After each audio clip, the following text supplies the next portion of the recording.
On December 3, 2009, more than 100 elected officials, community leaders, IBMers, and customers braved an early winter storm to gather for the final IBM Smarter Cities Forum of the year. The location? Harvard Medical School in Boston, Massachusetts.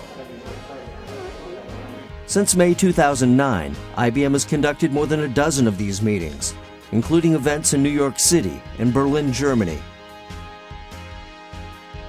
IBM's Smarter Cities Forums are capturing the imagination of urban centers around the world, addressing challenges associated with population growth, aging infrastructure, and associated fiscal shortfalls. This is Smarter Cities Boston.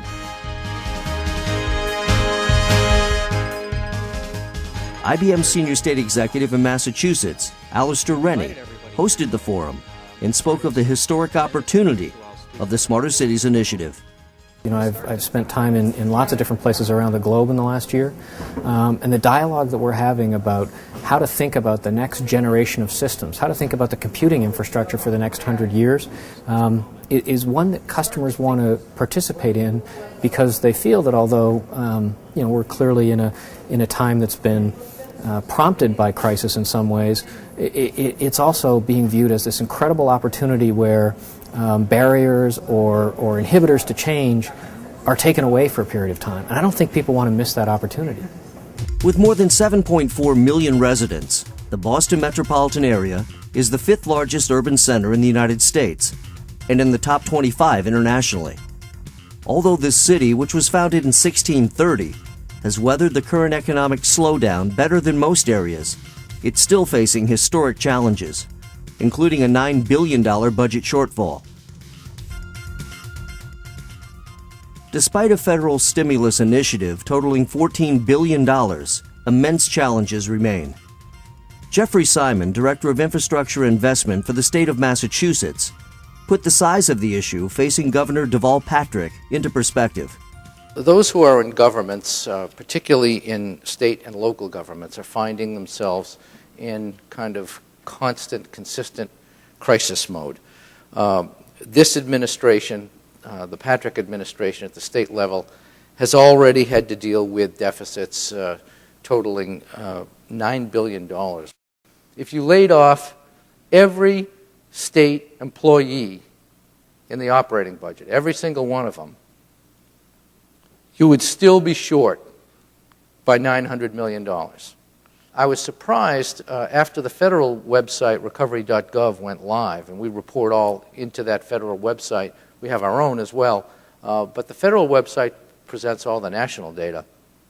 I was surprised that there were no news stories for about a week or 10 days after it went public, because those of us who eat and drink you know, the recovery effort were so focused on that website going live that, you know, when it actually went live and there was no sound, it was kind of, you know, it's like what's going on.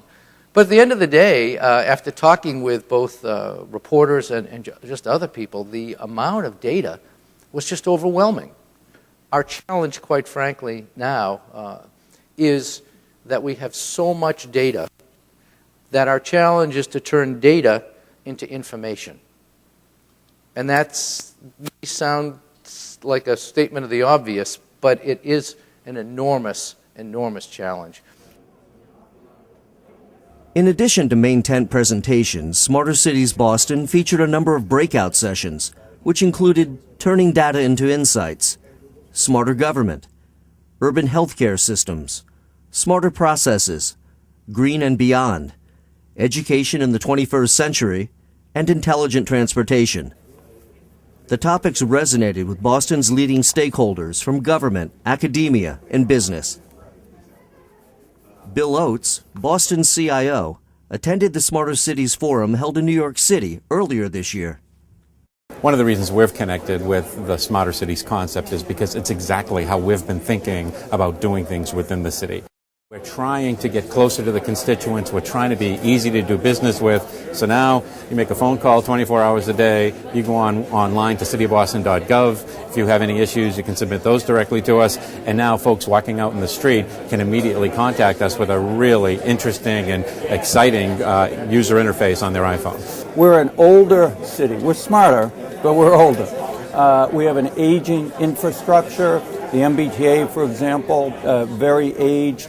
We have a great new tunnel, but how do we connect all of this as a system? I think taking this kind of opportunity, step back, go to the balcony if you will, ask the question, how can we do what we do better, and how can technology, which has revolutionized all other businesses, how can technology make us better? Susan Gold, IBM facilitator of the Turning Data into Insights Roundtable, noted that discussions in her group focused on the critical need for openness in implementing organizational change. Citizens are demanding more information. They want visibility into what's happening in government, that social networking is happening, that information is getting out there. And we as organizations, governments, private organizations need to really look at that. Taking part in help. Smarter Cities is an outgrowth of IBM's Smarter Planet platform, an innovative approach that leverages billions of smart internet-connected devices to increase the efficiency of traditional infrastructure. Up until now, physical infrastructure and IT infrastructure have been thought of as separate entities. Now the infrastructure of atoms and the infrastructure of bits are merging into an intelligent global infrastructure. Taking advantage of this convergence significantly increases the livability and competitiveness of cities and surrounding suburban support areas. Well, all of those quality of life issues are important to us. Businesses like financial services, like State Street, can work anywhere in the world, and employees can go anywhere in the world. So being able to have good education, good transportation, solid infrastructure is very important to State Street and to our employees. That's one of the competitive advantages we feel we have here in Boston with the universities that we have, and we want to keep seeing the state and the city investing in that. With more than 80 private colleges and universities, Boston lays claim to being the Athens of America. Its 360,000 students and thousands of faculty lay the foundation for one of the world's great innovation centers. Boston's challenge, like many other urban centers, is to retain these graduates by providing a world-class educational and living environment. Right. It has to be safe. You want to live there, to have your kids go to school there. You want the school districts to be strong, so more people come in. It's an academic community, so you want to have that vibrant educational atmosphere. You want your kids to be around. When we can put information in front of them and partner with someone like IBM and others, and when we understand the collaboration can be across platforms that seem to be similar but may have regional or sectional implications for the institutions that you're dealing with, and it's okay, just as we've had to overcome that as universities and colleges and higher education institutions, then that all makes a difference. For many of these stakeholders, including this city's small and medium business segment, Smarter Cities Boston was a chance to see and discuss IBM's global technology solutions. Technology solutions that are helping to make small and medium businesses more efficient and globally connected. I'm sensing that the solutions that they're coming up with are geared more towards smaller businesses, and they're taking their, and I believe that's what's happening all over the world, because technology is becoming very individualistic, and I think IBM is answering that by focusing on solutions that are scalable from very large businesses all the way down to very small businesses and even individuals.